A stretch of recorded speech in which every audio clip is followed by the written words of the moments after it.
Thank you. Thank you for being here and for caring about Bradley Manning and for caring about whistleblowers. I come from the background of helping with video, help produce Collateral Murder. I hope everyone that's in here has seen it. If not, please watch it again, just to get the energy to carry on with your fight to stop the war. I also helped organize protests before the Iraq War in Iceland, and we nearly stopped it. We were so close.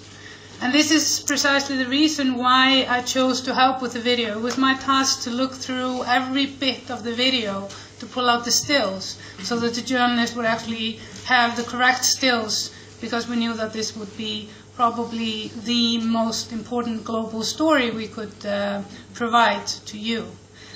Because it showed us what all these people in Iraq never have been able to show us, how their lives has been day to day. And then there were the Afghan war logs, and then there were the Iraq war logs, and then there were the Guantanamo Bay logs on how the people are treated there. And then we got the cables, which showed us how not only the US government, but how the UK government and many other governments in the world conspired to fuck up our societies. And so I felt obliged to support Bradley Manning. I had no idea who the whistleblower was that provided WikiLeaks. At the time I was working as a volunteer. I'm an activist by nature, so I consider myself to be an activist in Parliament. I also found out, as a member of Parliament, I am on the short list of nominating people for the Nobel Peace Prize. I didn't know that. That's the stuff they don't tell you. And I'm by no means a professional politician. I refer to myself as a poetician.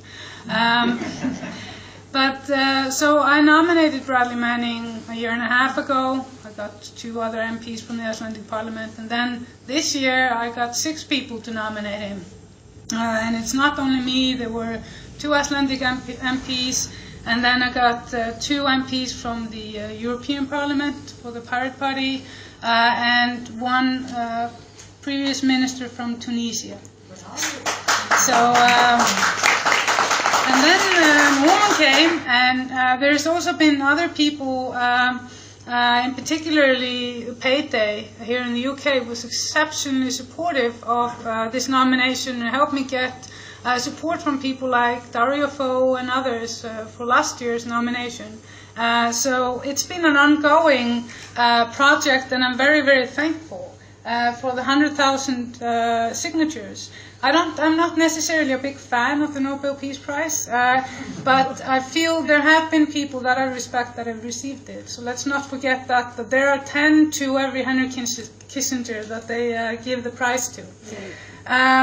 But I also want to say it is so important that we do not let young people like Bradley Manning, it's not only him that's in prison. We have Jeremy Hammond that is going to be serving a very long prison term for revealing the Stratford files, which showed how the US government was outsourcing to a private company to put a really serious dent into WikiLeaks and to criminalize people. They're very similarly like they did to Charlie Chaplin. I was just at the museum today and saw how they tried to destroy him. The exact same institutions. So it is not like it's a new story that we're experiencing. I nominated Bradley Manning for the Nobel Peace Prize because he did, as a fact, make our world a little bit better. He did as a fact, and we owe him a tremendous gratitude. And the same applies to, I asked the Icelandic Parliament to put forward a resolution or a bill to give Edward Snowden Icelandic citizenship. Unfortunately, we have a bunch of cowards in the Parliament, so I couldn't get it even discussed. But just doing these things because Edward Snowden, he has actually shown us how our world is and given us the tools, the information for us to be able to act on it. And Bradley Manning was the first one, and even if they're going to try to make him as a scapegoat, Snowden dared. And so that should be a message. They are not going to beat us down. They're not going to frighten us with prison or any other forms of character assassinations that they can think of. They will not frighten us. And the best way to show that they're not going to frighten us is to show Bradley Manning as much support as we can right now. I started a project with some other people in the States called 1001 Days and Nights for Bradley Manning, and we want to give this to him. So we have actually many more than 1,000 nights to film now.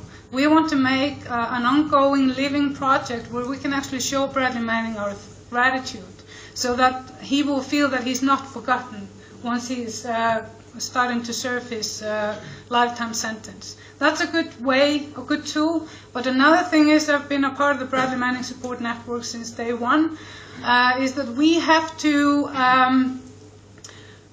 do more. We have to join forces. You know, we have to stop being so fragmented.